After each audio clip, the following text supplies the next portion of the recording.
राधा स्वामी दाता दयाल की दया, राधा स्वामी सहाय, राधा स्वामी। जैसा कि आप सभी जानते हैं, यह पुस्तक है अनमोल चरित्र और इसमें परम संत हजूर ताराचंद जी महाराज का जीवन चरित्र वृतांत है।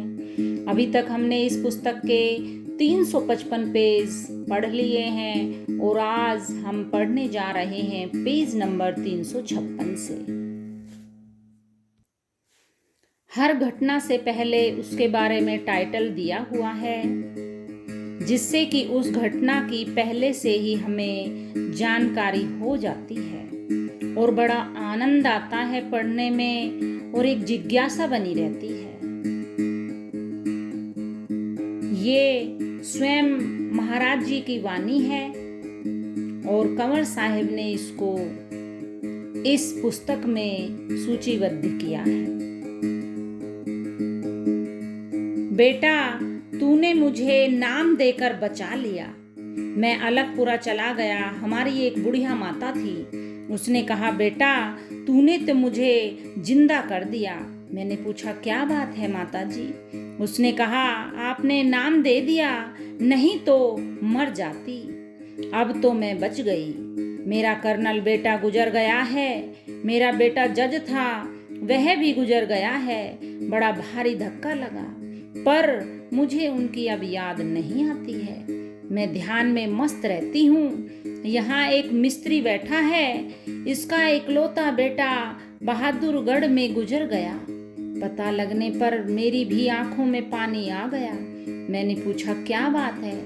इसने कहा, मेरे ऊपर उसका ऋण था, वह उतर गया है। मेरे गुरु महाराज के 2 जवान लड़के गुजर गए। एक 8वीं में पढ़ता था, दूसरे का ब्याह मुकलावा हुआ था, पर वे सत्संग करते रहे। सत्संग में भंग नहीं आने दिया। संसार तो ऋण बंदी है। तुम्हें जो काम करना है वह करते रहना चाहिए। वह माता बोली, बेटा तूने नाम देकर मुझे बचा लिया। यह नाम बड़ा ऊंची दौलत है। बुढ़िया ने कहा, मैंने तो नाम का सहारा ले लिया है। राधा स्वामी। शाम तक गाड़ी भी मिल गई और जेवर भी। मैंने बड़े भारी दुख और झमेले देखे। यदि किसी ने ध्रुव व प्रहलाद के इतिहास पढ़े हैं तो मेरा भी इतिहास पढ़ सकते हैं। मेरे गांव के बुजुर्ग यहाँ आए हैं, उन्हें मेरे इस इतिहास का पता है। फिर भी मैं उस मालिक को याद रखता हूँ। तुम भी उस मालिक को याद रखा करो। तुम्हारे अंदर चाहे कितनी ही आफतें आए, हजारों दुख आए, अपने इष्ट को याद कर लोगे तो उसी वक्त तुम्हारा आधा दुख दूर हो जाएगा। यदि ज्यादा जल्दी दुख दूर करना चाहते हो तो चिट्ठी लिख दो। चिट्ठी लिखते लिखते ही दुख दूर हो जाएगा। या स्वरूप के आगे विनती करो, उसी वक्त दुख दूर हो जाएगा। मेरे पास एक सत्संगी दादरी से आ गया। उसकी माँ भी बड़ी सत्संगिनी थी। मैं अपने दुख की बातें बताता हूँ। उस दिन मेरे ऊपर पहाड़ टूट कर गिर पड़ा। वह मेरे पास आया, वह गाड़ी ले आया। उसकी 2 कुंवारी बहनें उस गाड़ी में थीं। उसने वह गाड़ी लाकर आश्रम में खड़ी कर दी। संतों से जो धोखा और चोरी करते हैं वे भी दुख पाते हैं। मैंने उसको कहा, प्रेमी तुम्हारे पास और कोई जोखिम की चीज तो नहीं है? उसने कहा, नहीं। मैंने कहा, खाना खाओ। उन्होंने खाना खाया। उन्होंने कहा, अब हम चलेंगे। मैंने कहा, रास्ता 1.5 या 2 घंटे का है। अब बे टाइम हो गया है। मैं अब तो तुम्हें नहीं जाने दूंगा। सवेरे ही वक्त से चले जाना। अब अगर रात को गाड़ी खराब हो गई तो कौन सहायता करेगा? देर हो जाएगी। वे मेरे कहने से रुक गए। उधर उसके जो विरोधी थे भिवानी के बाईपास यानी बाहर की सड़क पर खड़े उसका इंतजार कर रहे थे कि यदि वह आ जाए तो हम उसको मारें और पीटें और उसका धन छीन लेंगे। उनके पास 1.5 लाख का धन था। गाड़ी में उसे छोड़कर गाड़ी का ताला बंद करके अपने अपने ठिकाने पर जा सोए। दोनों लड़की अपनी जगह पर और वह अपनी जगह पर सो गया। गाड़ी खड़ी रही। मैं भी घूम फिर कर देखता रहता हूँ। मैं 3 बजे उठा तो देखा कि गाड़ी वहीं खड़ी थी। प्रातः उन्होंने किवाड़ खोले तो उनका बड़ा भाई उस गाड़ी को ही ले गया, क्योंकि चाबी उसके पास भी थी। वे मेरे पास 5 बजे आए और उन्होंने कहा कि गाड़ी तो नहीं है। मैंने कहा अभी तो गाड़ी मैंने देखी थी। वे बोले अब तो नहीं है। मैंने कहा कि मास्टर तुम वहां जाओ। इन्होंने कहा कि हमारी गाड़ी में 1.5 लाख का धन यानी जेवर भी है। मैंने कहा अब तुम्हारे कर्म फूट गए। मैंने जब शाम को पूछा था कि इसमें कोई जोखिम की चीज है क्या, तो मुझे दे दो, तब तो तुमने मना कर दिया। यह तुम्हारी गलती है। मैं तो लोगों को अपनी ही बीती हुई बातें बताता हूँ, दूसरों की बातें मैं कभी भी नहीं बताता हूँ। मैं महाराज जी की फोटो के आगे बड़ा भारी रोया, बहुत फूट फूट कर रोया, किवाड़ बंद करके रोया कि हे मालिक, मुझे तो एक साधु ने यह बात कही थी कि मालिक जो भी करता है वह अच्छा ही करता है, पर मैंने सोचा कि यह बात अच्छी कैसे बनेगी। गाड़ी गई और 1.5 लाख का धन गया और बदनाम हो गए वो अलग से। मैं खूब रोया, पर मेरे दिल में यह बात आ गई कि घबरा मत, तेरी इज्जत रह जाएगी। मेरे गांव में शोर शराबा हो गया। लोगों ने कहा कि छाती के आगे पिस्तौल लगाकर गाड़ी को ले उड़े। 2 कुंवारी लड़कियां थी, उनको भी उठा ले गए। सारे गांव में इतनी ज्यादा बदनामी उठ खड़ी हुई। लोग दौड़ दौड़ कर तमाशा देखने आए कि देखते हैं कि अब क्या होगा। मैं चुपचाप अपने कमरे में बैठा था। मैंने मास्टर से कह दिया था कि तू वहां जा। वह उस गाड़ी वाले को लेकर चला गया। दोनों साथ ही गए। वह माता जी बड़ी भाग वाली है, वह लक्ष्मी है। उसने कहा भाई, गाड़ी तो मेरा ही बेटा लाया है, वह दूसरा है, मुझे पता है। वह बदमाशों को लेकर गया था, मैं क्या करूं? उसने कहा उसने तो महाराज जी का मुंह काला कर दिया है और मैं तो सत्संग में जाने लायक भी नहीं छोड़ी। मास्टर दूसरी गाड़ी लेकर पीछे भागा। अब 4 बजे ये कांड हुआ था और 5 बजे ही नरेंद्र का फोन आ गया। उसने पूछा आप अंटा कब जाओगे? मैंने कहा मैं तो अंटा आ चुका, अब अंटा कैसे जाऊंगा? उसने पूछा क्या बात हुई? उस वक्त रोते रोते मेरी हिचकियां बंधी हुई थी। उसने कहा सब शांति से बताओ। मैंने सारी बात बताई। उसने गाड़ी का नंबर पूछा। मैंने कहा नंबर का मुझे पता नहीं है। अब वे लड़कियां बुलाई तो उन्होंने पुलिस को गाड़ी का नंबर बता दिया। उसने वायरलेस से चंडीगढ़ में पुलिस को गाड़ी का नंबर बता दिया, वायरलेस से समाचार दे दिया। उन्होंने उधर राजस्थान के सारे ही रास्ते रोक दिए। उसने कहा घबराओ मत, गाड़ी मिल जाएगी। पुलिस ने सूचना भिजवा दी, महाराज जी के पास कोई भी नहीं जाएगा।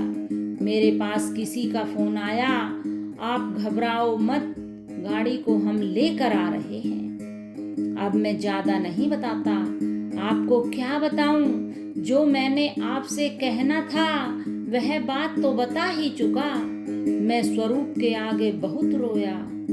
मेरे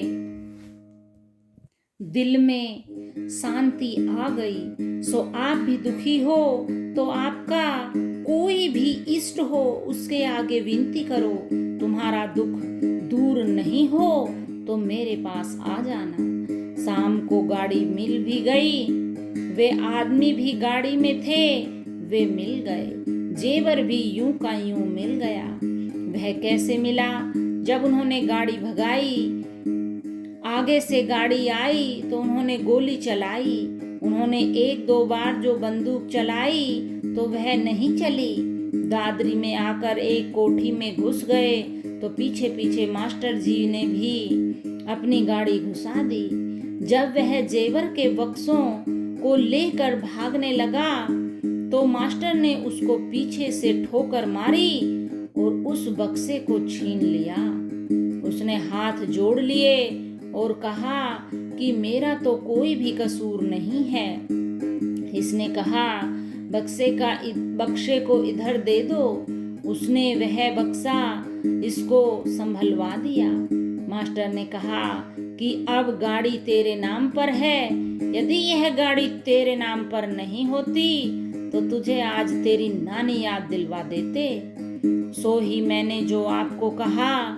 इस बात को कहने का मेरा तो मतलब ही यही था कि जब तुम पर अचानक कष्ट आ जाए तो अपने इष्ट को याद किया करो, अपने इष्ट को याद रखा करो। मैं यह बात नहीं कहता हूँ कि तुम देवी, गूगा, भैरव या पीतर मत पूजो। राम या कृष्ण का इष्ट है तो राम कृष्ण के इष्ट को रखो। पर एक बात मैं जरूर ही कहूँगा कि जिस इष्ट को तुमने देखा नहीं है वह इष्ट तुम्हारी जल्दी मदद नहीं करेगा। जिस इष्ट को तुमने देखा है वह तुम्हारी जल्दी मदद करेगा, क्योंकि रेडिएशन तुम्हारे अंदर जमती चली जाएगी।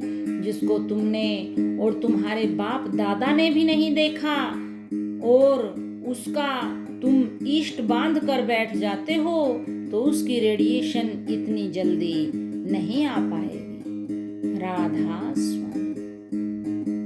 महात्मा त्यागी है तो लक्ष्मी उसके पैरों में लेटती है। ए सत्संगियों, आप पूछ सकते हो कि क्या आप त्यागी हो? मैं बताता हूँ कि हाँ, मैं पूरी तरह से त्यागी हूँ। मैं अपना क्या त्याग बताऊं? मैंने आज तक संगत की कोई भी चीज नहीं खाई है। मुझे त्यागी किसने बनाया?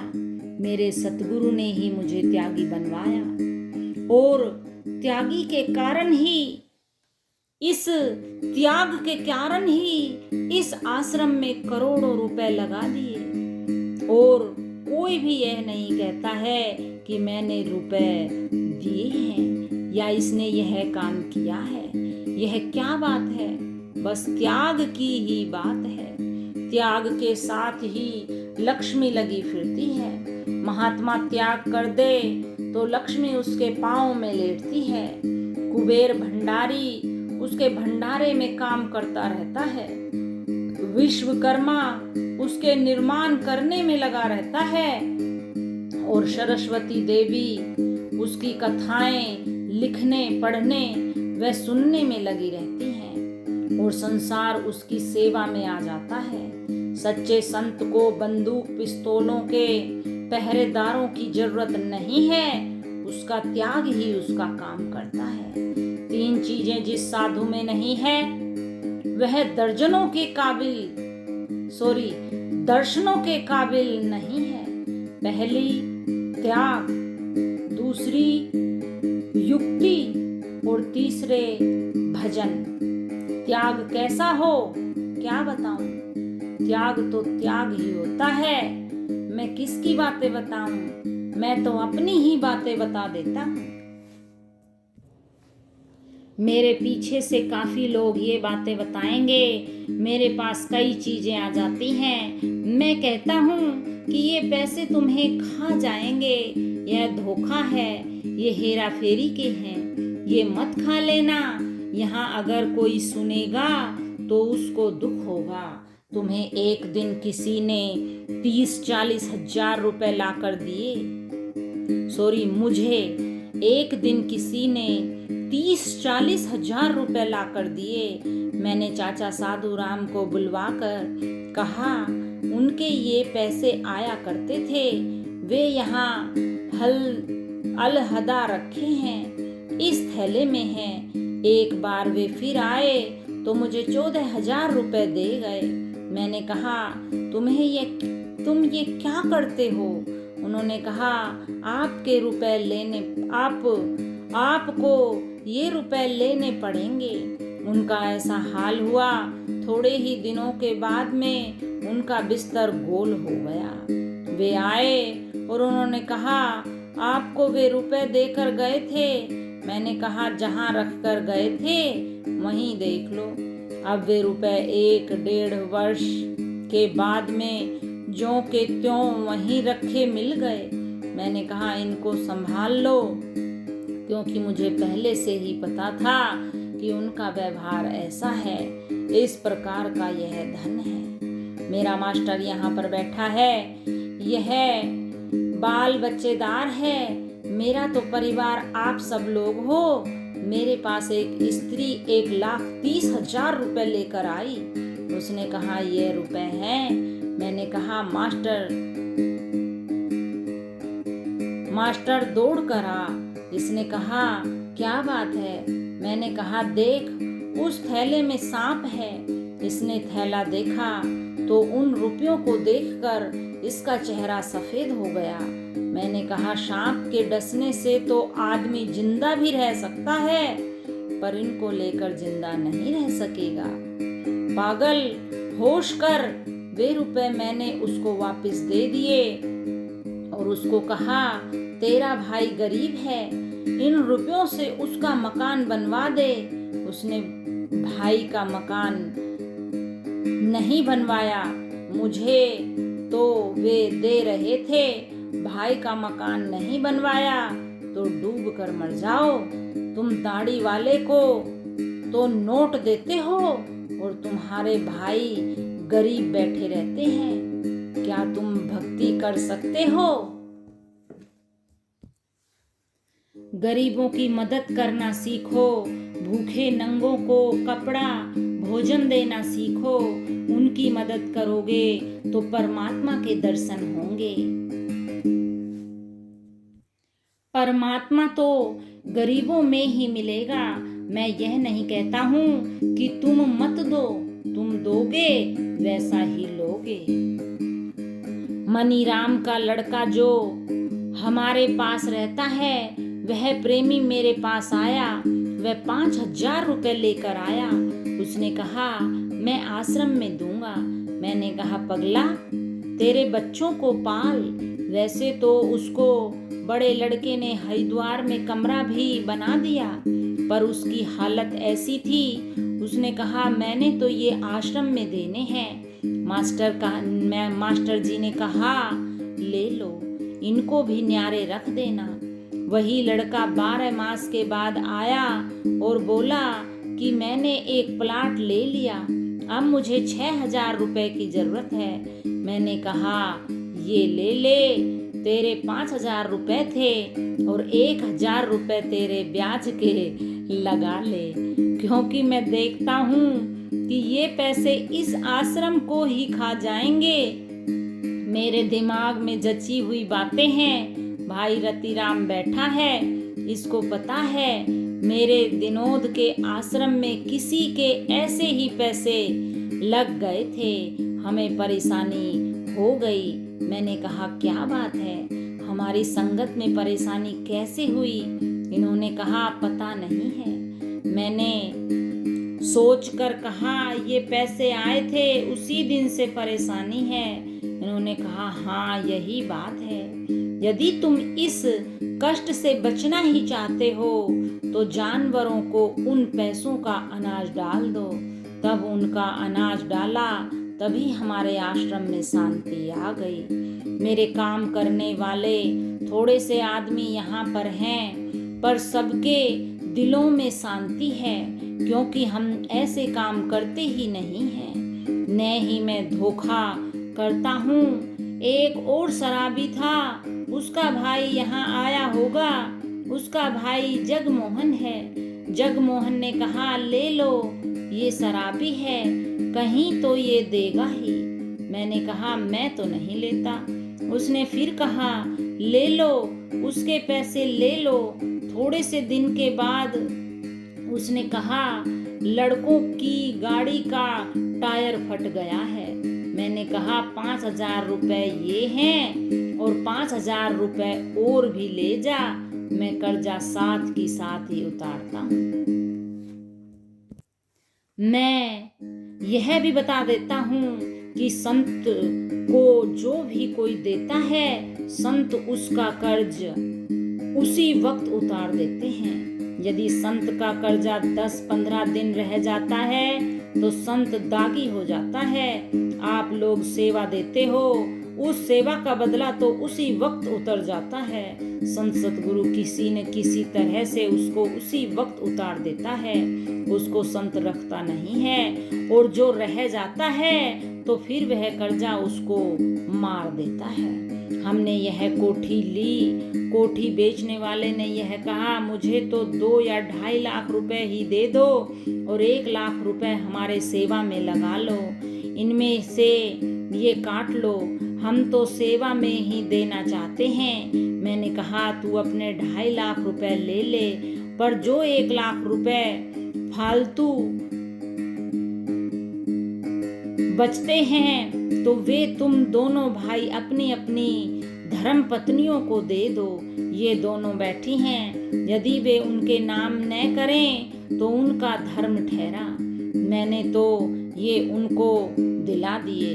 उन्होंने तो यही कहा कि 1 लाख रुपए हमारे सेवा में लगा दो। मैंने कहा, नहीं, तुम सेवा देने के ढंग में नहीं हो। सो उनको वे रुपए वापस दिलवा दिए। आज जो सत्संग में आते हैं वे लोग स्वार्थ के लिए आते हैं और स्वार्थ के लिए ही गुरु बनाते हैं। राधा स्वामी। आज इतना ही। हम तो इस पुस्तक को पढ़ने में इतने मगन हो गए कि हमें तो टाइम का ही पता नहीं चला।